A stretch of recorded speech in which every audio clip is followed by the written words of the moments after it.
Hi, everybody.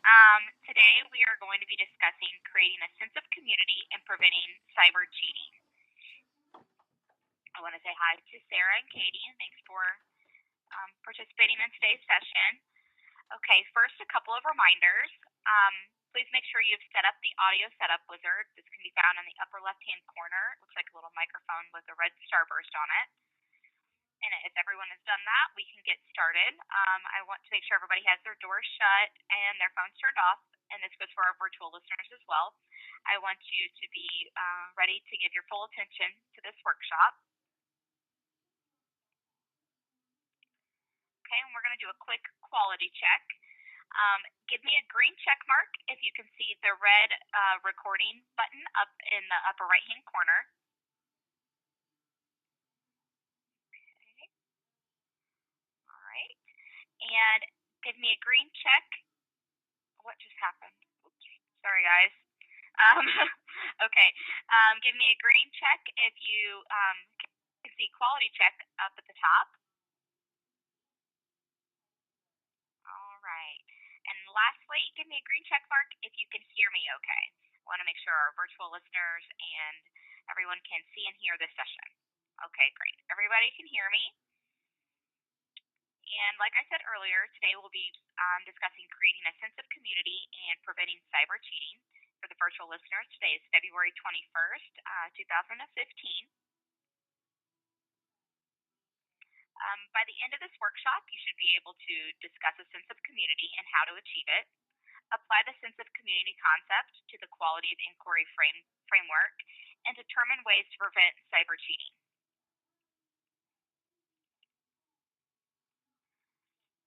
Okay. People say that students don't feel involved or can feel disconnected in distance learning classes.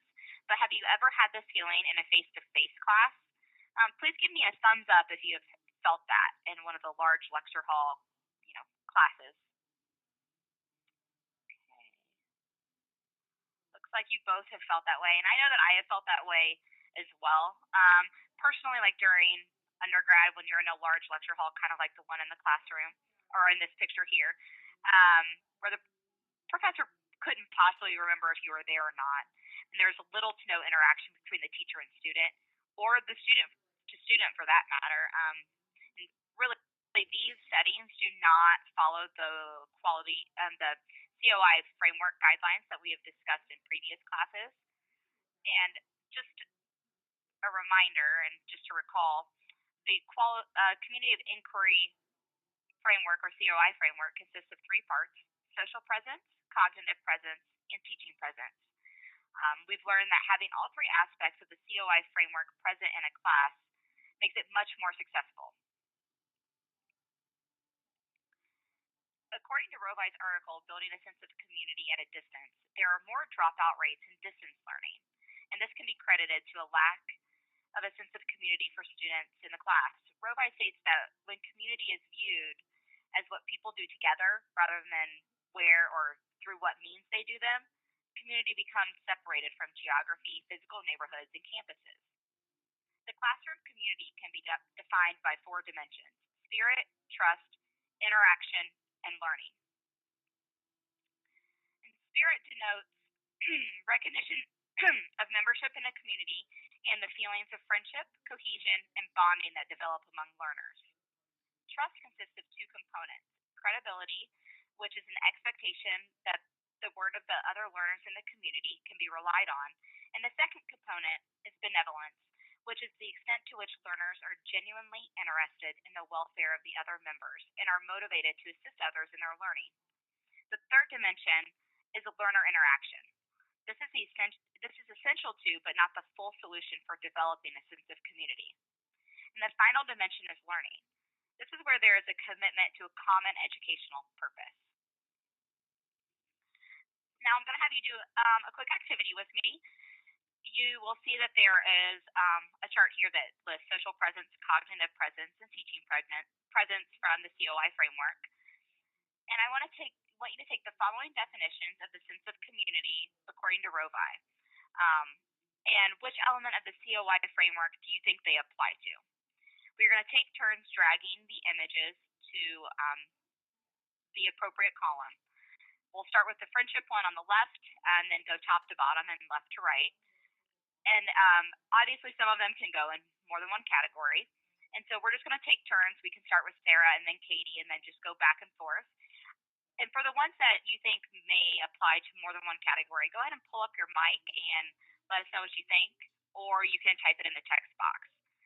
So Sarah, I'm going to have you start first, and if you'll use your select tool on the left-hand side of the whiteboard, it's the top tool, and click on the friendship one and put it where you think it belongs. Okay. That's great. I agree with you. And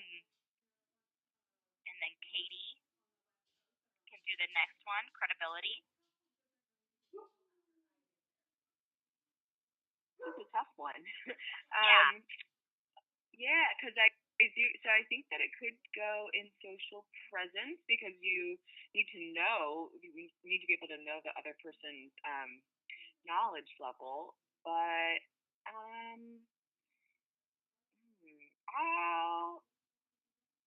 what if I put it in between?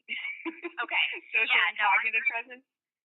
Yeah, and I also thought too, it could fall under teaching presence somewhat because if you're relying on them, they may have to teach you. So this one, I mean, you know, I could go. I think this is something that clearly there's no right or wrong answer here. It's kind of what you think. Yeah.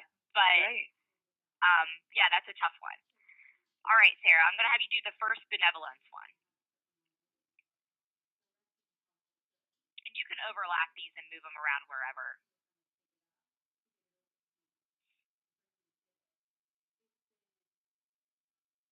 Yeah, I was thinking maybe social presence, but then also like teaching presence as well, because if the students become the teacher, they're going to want to be interested in the welfare of their classmates as well. So I was thinking kind of both.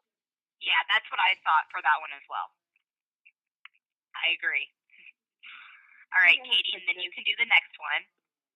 Yeah, I'm going to put the motivated to assist others in learning and teaching presence. Yeah, I'm going to stick with that. Yeah, that's what I thought as well. And Sarah, if you want to do the interaction. That's pretty much social. I mean, it could be teaching presence if they were talking to each other or trying to teach each other, but pretty much social.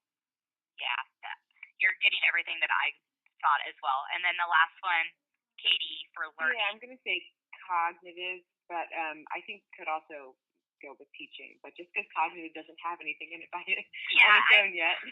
Right, I thought cognitive as well and partially teaching. So you guys did exactly what I thought when I was going through this. So I feel like we all have a good understanding of those concepts. And transactional distance is discussed by Rovi, and then Steinman also discusses it in her article, Educational Experiences in the Online Student. And transactional distance is defined as a subjective measure of perceived distance between elements residing in cyberspace. And according to Steinman, there must be active participation from both the teacher and the student. This is imperative in order to reduce transactional distance. Okay. Now that you've mastered the sense of community and your students seem to be happy and doing well in class, what do you do about the exam? Catching a student cheating in an online class isn't as simple as just looking for wandering eyes. There are many ways students can cheat in online classes. According to the article, Examining Online College Cyber Cheating Methods and Prevention Methods, students can cheat by waiting for answers when exams can be taken during a window of time. They can wait for classmates to take the exam so they can find out the questions or answers, or have the exam printed by doing print screen functions. They can claim there was an error and they got kicked out of the session, so the teacher is forced to reopen the exam for them, or they can work on the exam together. They can also plagiarize short answer or essay questions by copying and pasting from the internet, or they can purchase answers from websites. So clearly students these days have many resources at their disposal. So how can you stop cyber cheating from happening? Well, you can use a system like Lockdown Browser on Pilot, it locks the student's computer. They are not able to navigate away from the test screen whatsoever. They can't even access Word in their files. You could require the students to take an honor code quiz. There they will, be able to read and understand the clear-cut consequences to cheating, and by taking the quiz, they accept those responsibilities. Use strict test-taking timelines. If a student has a very fast time, it's something to be suspicious of. You could set up some kind of cheating trap, like if a student Googles the questions, find a website that will provide like the wrong answers. The student uses all of those answers, you know that he or she is cheated. And proctoring or surveillance are another option. Plus, you could maybe randomize questions and responses. This will ensure that if students are sitting next to each other and attempting to cheat, their exams will be different. Okay, so in a minute, I'm going to be moving you to your breakout rooms. Since there are only two of you, you'll both be in room 1. You'll be provided with this case study in your breakout room. I would like you to come up with some suggestions for your colleague. I'll quickly read this aloud before sending you to your rooms. Okay, so one of the faculty members in your department is developing an online self-directed course. The students will be responsible for learning 8 modules at their own pace. The modules consist of readings, PowerPoints, and self-assessment questions. The course will be active for 4 weeks. To complete the course, students will take a 30-question final exam. Your colleague is concerned about cheating on the final exam. She has already decided to do the exam on Pilot. What suggestions would you give your colleague to prevent cyber cheating? Okay, so you're going to have 3 minutes to talk in your group. I'm going to give you a 30-second warning so you know when to move back. There isn't a lot of space on this case study because it was kind of long. There is a whiteboard if you guys would like to take notes on that, or you can maybe use the white space around to, write some notes. But you will, when you come back, just select somebody to report back so our virtual listeners will hear what you discussed in your group. So if you want to go ahead and move to room 1, and you can do that by selecting the drop down on the main room option, and you can go ahead and move to room 1.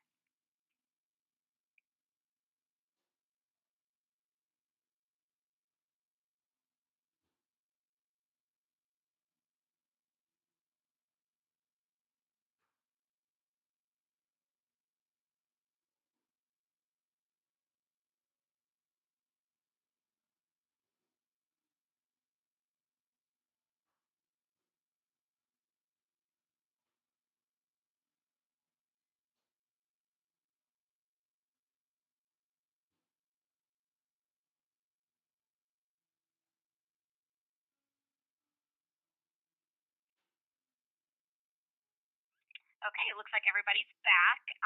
Who would like to report back to the class about what you decided? I'm going to pull up your board here. I'll go ahead and do it. So we thought of several different things the instructor could do. First, you could use the lockdown feature on Pilot so that the students aren't able to access other websites or the internet. She could enforce a strict time limit on the and pay attention to how quickly the students are taking the exam. So if they are taking it too quickly, she can be suspicious of that. If possible, to use a webcam so she can ensure that the student is in fact the one taking the exam.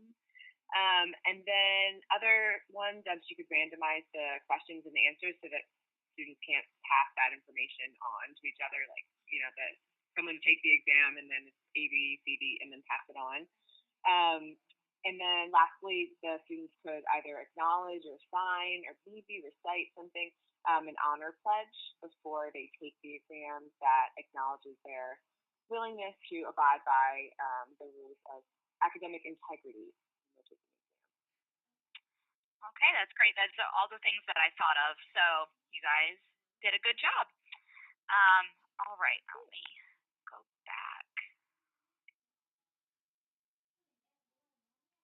Okay. Okay. As you can probably imagine, we do not have a lot of distance learning in the School of Medicine. So it's a lot of hands-on work, team-based learning, problem-based learning, case studies, etc. So students do participate in like flipped classroom type things where they do a lot of out of class work and then they, bring that knowledge to class so they can apply that. But we do have an online self-directed course, and it's very similar to the case study you just completed, and that's why I use that. The students, however, take the exam in a proctored and monitored space. And it used to be held on Pilot, and we have moved it over to a different system, but it's very similar to that. And so we are required to have our exams monitored by video. So the webcam was a really good thing that you suggested. Um, our accrediting body requires us to have things monitored. So it eliminates the option of students taking the exam on their own time. But this particular class, they do offer the exam on 3 different occasions because it is self-directed, and this allows students that get it done, get through the material faster to take the exam earlier.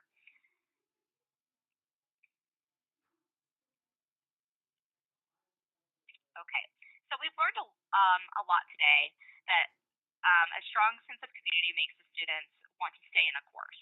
You can achieve this sense of community by having a strong social presence, social equality, small group activities, and having the proper community size. There was concern that this could not be achieved in distance learning, but Simon feels that online courses do provide an educational experience for students as long as there is interaction between the teacher and student. And if you've achieved a good sense of community, I think that you will get that interaction. This won't be easy and will take some effort, but it can be done. We also discussed numerous ways for students to cheat during an online course, but we also mentioned many ways to prevent it. Online courses are a great opportunity for education, but preventing cyber cheating must be considered when developing the course. And here are a list of the references that I use, many of the articles I referenced, as well as the reading assignment that I used to prepare this. So that is all for today. I want to thank Sarah and Katie for participating, and until next time, thanks.